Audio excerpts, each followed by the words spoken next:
All right, hear me out. If Jaylen Brown is serious about wanting to leave the Boston Celtics, I think that Bryson Graham should make that phone call and just find out what the price is. Now, do you think I'm crazy? Let me tell you a couple reasons why. Thank you for joining me at the Bull-ieve Podcast. Please make sure you hit the like button. Make sure you subscribe to the channel. We're at 20. I appreciate you guys. Only a couple episodes in.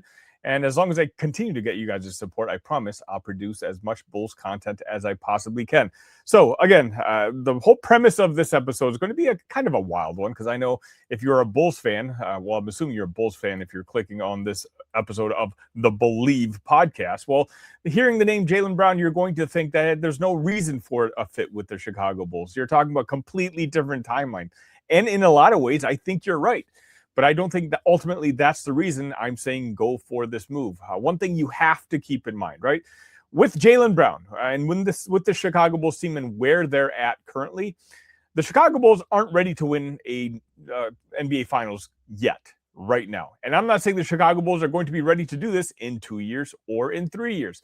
What I'm saying is you no longer get rewarded for being bad. In fact, Adam Silver's new rule changes actually reward you for at least trying.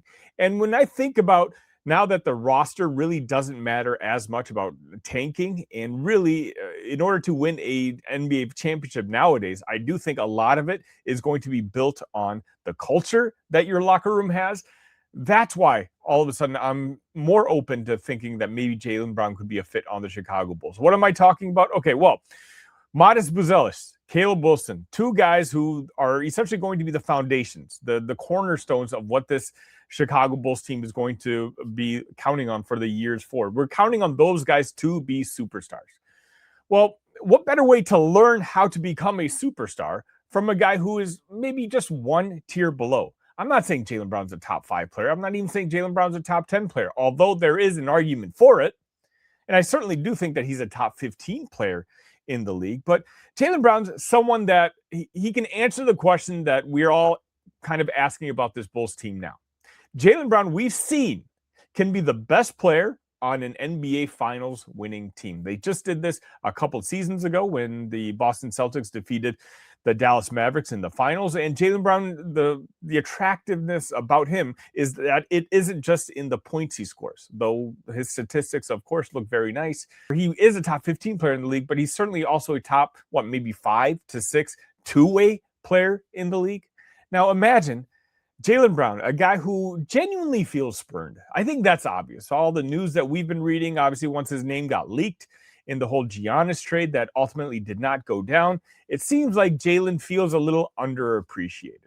Well, Jaylen Brown, if you've been watching his career every single night, whether he is an alpha or not, he's always had that alpha mindset. He's always been the guy that if he's playing a big name on the opposite end, he's the one that wanted to guard him. He's the one that wanted to try to shut that guy down. And you kind of see it even coming into this year, right? When Boston's season was supposed to be written off because Jason Tatum was hurt for the year. I think the over-under for Boston's win total this year was like 41.5.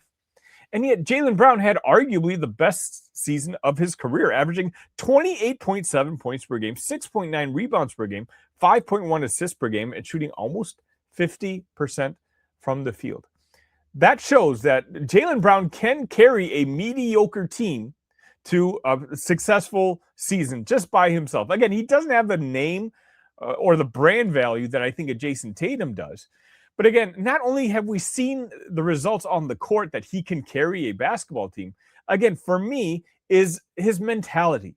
He genuinely feels like he's been spurned by the Boston Celtics and that organization, that he's being underappreciated because of everything Jason Tatum has done for the team. And so Jaylen, with Jason Tatum being out for most of the year, carried the team this year. And yet after what was arguably a top 5 MVP type of season, what happened? Was he given the flowers for it? Was he given the respect by Boston, the fans and the organization? No. In fact, all that happened was Jaylen Brown, his name got bandied about in potential trade opportunities for a guy like Giannis. Now, granted, you and I can sit here and realize and acknowledge that, hey, Giannis is a better player. It makes sense. But a guy with Jaylen Brown's mentality, he's not going to accept that. And so what you're going to get with Jaylen is a guy who's 29 years old, who's proven that he can be the best player on an NBA Finals winning team, who's going to be absolutely locked in and trying to create a culture wherever he goes, whatever his next destination is. He's going to make it his team, and he's going to do everything in his power to show that he can be the alpha on a basketball team. Caleb Wilson is 19 years old. Modest Buzelis is not much older than that. Those guys still need years, a couple years, to kind of grow into themselves. And so Jaylen can be the perfect guy who can come in here and teach the right attitude, the right culture, show the players what it takes to be a championship level player. The reason he can say that is because he has done it. And when you have guys, if you pair a backcourt of Giddey, Jaylen Brown, Modest, Caleb Wilson, and Nick Claxton, you're talking about a really good defensive team. Now, granted, Josh Giddey, no one's ever going to say Josh Giddey's even an average defensive player. But when you surround him with four guys who are willing to attack, who are willing to, they're essentially never going to make a random Tuesday night in February easy for the opponent. Nobody's going to want to play the Chicago Bulls at that point.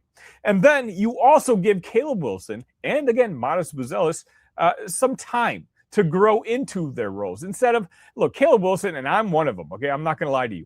He's going to show up day one at the United Center, and all of us are going to just keep hoping to see those glimpses of potential superstar that we all think he can be.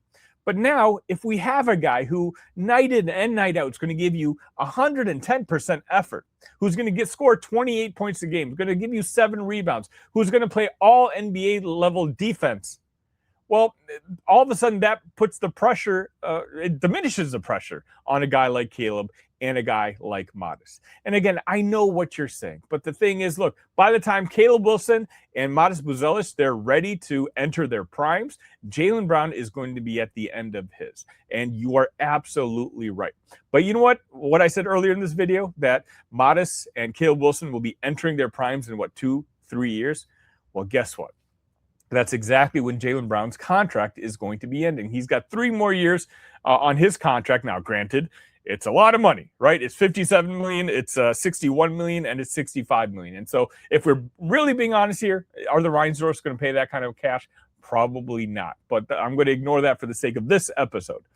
By the time his current contract, which has got 3 years left on it, is coming to an end, well, that's when Caleb Wilson and Modest Buzelis are going to essentially be entering their alpha, or at least as we hope, era when it comes to their time with Chicago Bulls. In fact, in that third season, Jaylen Brown could be a very attractive trade piece. I mean, you're talking about a one-year deal, a guy who's got 1 year, a big contract. Maybe you're going to be able to get off that contract, similar to what the Milwaukee did with Giannis, and the 76ers are going to do very shortly with Joel Embiid. But the more important part for me is not necessarily that we're going to win games, although I almost promise you, if Jaylen Brown is the main guy on this basketball team, the Chicago Bulls will win games, and they might actually make the playoffs every now and then. What's most important for me is that he will build and instill the right culture in that Chicago Bulls locker room, the type of culture that it looks like Bryson Graham is trying to build. I mean, just take a look. Dylan Swain. Is Jaylen Brown not the perfect role model for a guy like Swain to learn from? And in 2 years, as I said, maybe Swain's ready to take on the starting role at that point, and then maybe you can move off of Jaylen. But again, what's important is to have someone in that locker room right now who can teach these young guys what it takes to win at this level. Look, I talked about on the previous episode, right? Caleb and Modest. Those guys seem to have it. And what I'm talking about is the mental portion, right? We've all seen it on the basketball court, but every time they talk, it looks like they've got that alpha, that edge to them that this team has not had in a very long time. I just think bringing in a guy like Jaylen Brown, there's an argument for it. Then why not bring the guy who can basically personify what we want these two eventually to end up being?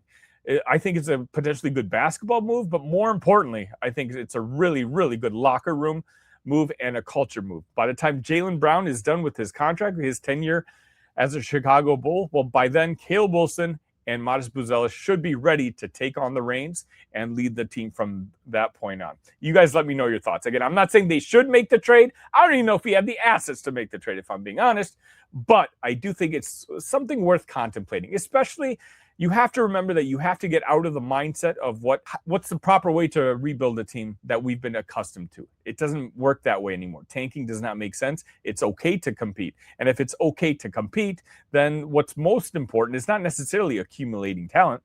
I think what's almost equally as important is to have the right culture, build the right mentality, the mindset in that locker room. And I think Jaylen Brown actually might be the perfect guy for that. All right, like I said, let me know your thoughts. I'm just an idea that I had. If I'm crazy, I don't mind hearing it. I've got a thick skin. Let me know in the comment section, but please do me a favor, hit that like button, make sure you're subscribed to the channel. I'm going to be doing these sort of episodes as often as you guys continue to support the show. So until next time, see red.